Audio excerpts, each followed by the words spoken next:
ठीक है, मैं तुम्हें एक ऐसी कहानी सुनाता हूं जो 100-200 साल पहले के समय में सेट है, जब खेती पूरी तरह बैलों, हाथ के औजारों और मौसम की मेहरबानी पर निर्भर थी।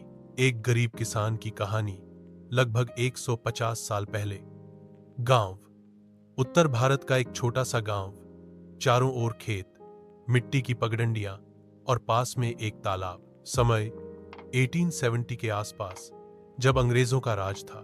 रामू, एक गरीब किसान, अपने छोटे से कच्चे घर में अपनी पत्नी और 2 बच्चों के साथ रहता था।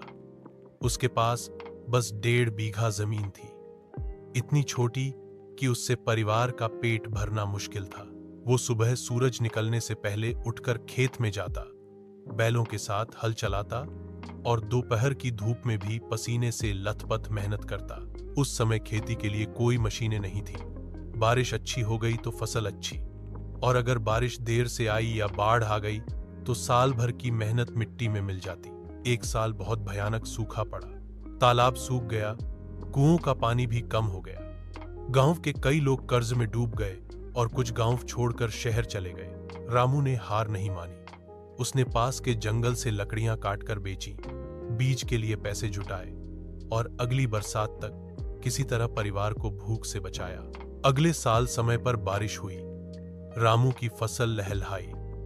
उसने अनाज बेचकर सबसे पहले पुराना कर्ज चुकाया और फिर घर की छत की मरम्मत करवाई। गांव के लोग कहते थे, रामू के पास जमीन कम है पर हिम्मत बड़ी है। रामू की कहानी यही सिखाती है कि 100-200 साल पहले एक गरीब किसान का जीवन बेहद कठिन था, लेकिन धैर्य और मेहनत से वो मुश्किल समय भी पार कर लेता था।